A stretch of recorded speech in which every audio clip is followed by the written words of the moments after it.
Well, a week and a half later, after the news first broke that Jake Retzlaff was going to be leaving BYU, we still do not have an official destination. We do not know where Jake Retzlaff is going. But it now sounds like it could be in the Big 12.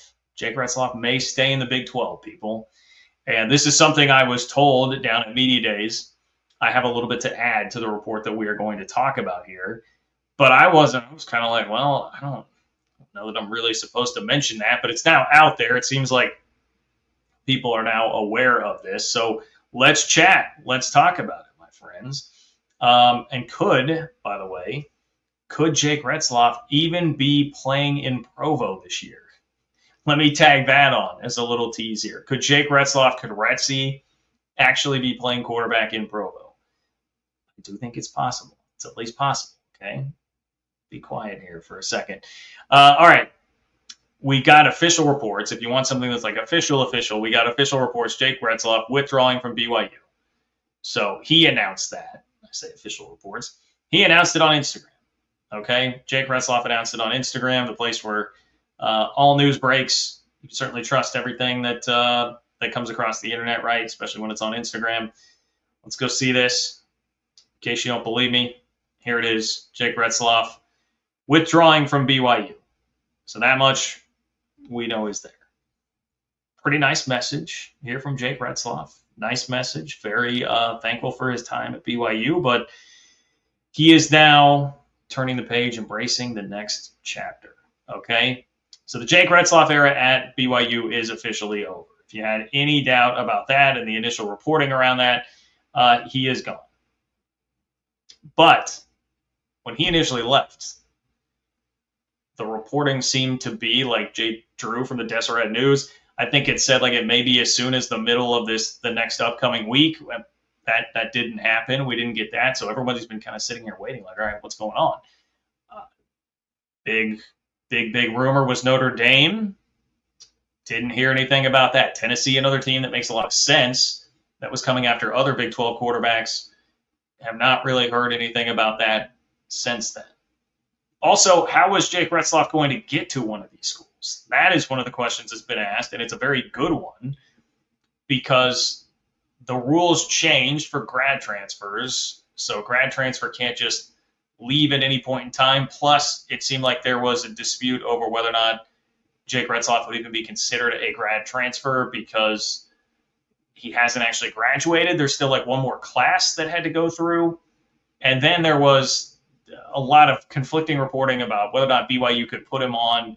It's a very new rule that just came up in the last couple of weeks where there's an extra list you can put on to allow somebody to transfer and hit the portal outside of the normal windows. But that is for basically if you have somebody it's like kind of a cut.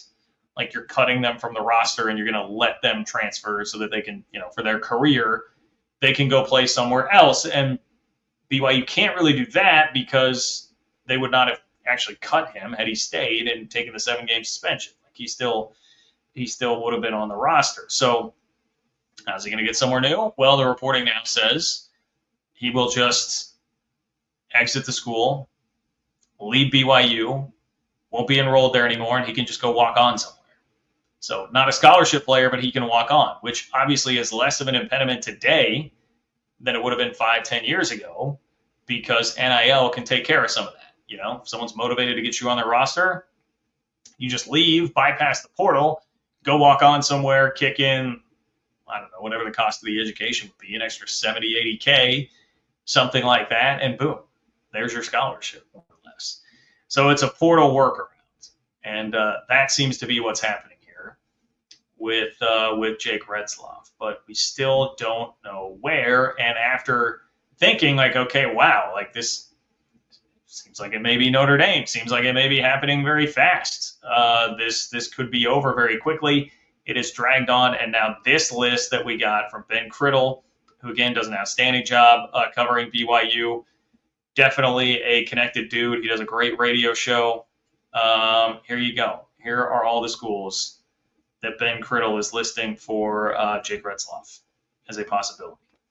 So we've got Notre Dame and Tennessee. Both of those do make the list.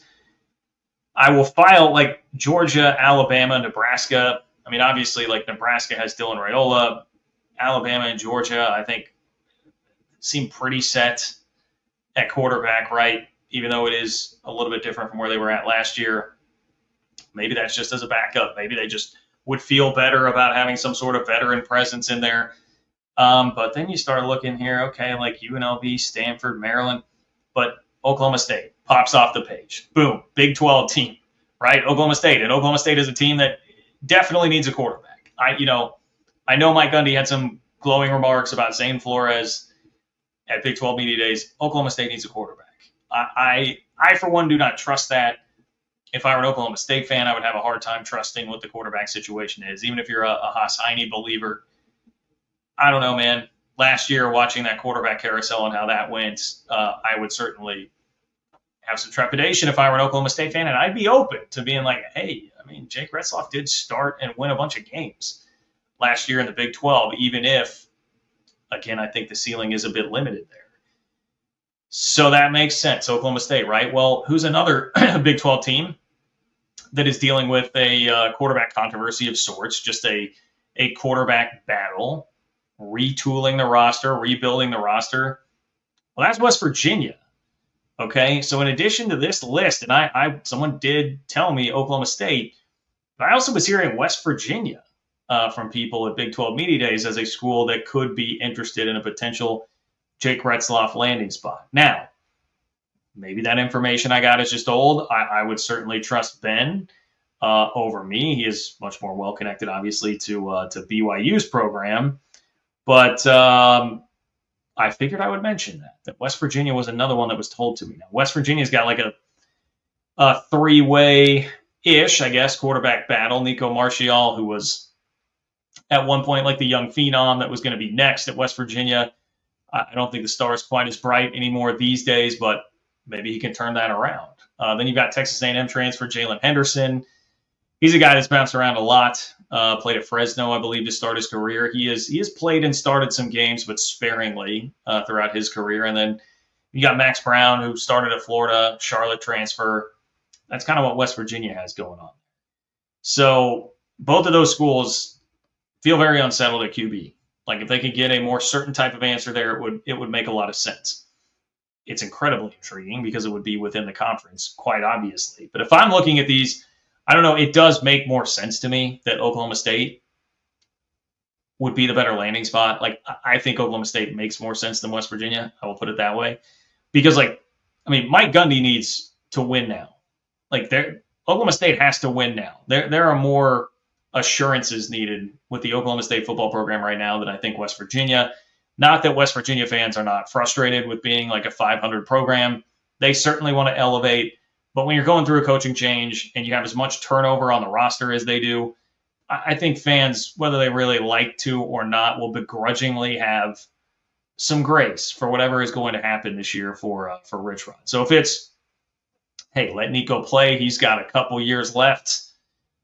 That could be a multi-year option there if you let him go at it. I think that would make a little bit more sense in West Virginia's position because you're going to have a bit of a grace period there. And if it's take some lumps with a new starting quarterback year instead of, hey, we need to go find the guy that is ready to go right now. That's a different deal. That seems more up the alley of what Mike Gundy needs. He can't be taking chances, man. These two guys at Oklahoma State, correct me if I'm wrong, Cowboy fans, but I believe that neither has taken a snap for the Oklahoma State Cowboys, correct? That's a scary proposition. That is definitely a scary proposition. Mike Gundy just went 0 for last year in the Big 12. It's not just that he had his worst season. It's that he went 0 for in the Big 12, and he's right now coming off of taking a restructured contract that gave him a reduced salary. So, when you're doing something like that, when that's what leadership is handing down, and then you're taking it, you're in a position where you need to win. You need to win. So if Jake Retzlaff is out there and you think he's an upgraded quarterback and he's definitely somebody that knows the Big 12, understands the conference, and is experienced, I can see why that's an attractive option. Maybe West Virginia is just a little bit more like kicking the tires. But I'd be very curious to know how serious of an option this is. And hey, if we're sitting here talking about timeline, all right, I don't mean to be conspiratorial or anything, but if we're talking about timeline, and saying, well, it seemed like Retzlaff was going to be able to announce this right away, and then now it hasn't happened, and we're past media days. Well, if he is going somewhere in the Big 12, I would certainly have wanted to wait until after media days if I were the coach to not blow that up into a massive story, because everybody would have been there covering it. That would have been the top thing. Oklahoma State was kind of a boring team coming into media days this year. You're like, hey, I mean, Mike Gundy is typically a good quote, and he did give some good quotes as always, but there just weren't a lot of sexy storylines or players that are really well known that were there for Oklahoma State. So that would have immediately become story number one had it happened. So I'm just floating that out there, just putting that out there. I had other people telling me that Jake Retzlaff is still telling people, or had been telling people, that Notre Dame was the spot. So maybe that still is. Maybe that still is. I don't know. Notre Dame's got CJ Carr, highly touted prospect from a couple of years ago that seemed to be the guy next in line. I still thought, Tennessee was a place that made more sense if it was going to be one of the massive big programs, which, paraphrasing, that was one of the early reports out of the Deseret News, is that that's where he was going to wind up, was a big time program. But Tennessee's in a worse spot. They do not have a CJ Carr, right? They've got a guy who could be CJ Carr, but is young right now in George McIntyre. And then they've got Jake Aguilar, who is an App State transfer. And I guess to me, that would be the question. Does Tennessee think that Jake Retzlaff is discernibly better than a guy who was a pretty good quarterback at App State and making the jump up there? I don't know the answer to that. That's something Tennessee would have to tell you. Tennessee would have to tell you. Okay. So that's the update on Jake Retzlaff. It's now getting out there that it sounds like some Big 12 schools are in the mix and trying to get involved there, and that would be so fascinating and entertaining. If he wound up at West Virginia plays at BYU for the Big 12 home opener in Provo. So you want to talk about juicy storylines. If that were somehow to happen, you could have Jake Retzlaff, former BYU quarterback, starting in Provo in a Big 12 home opener for the Cougs. That's crazy.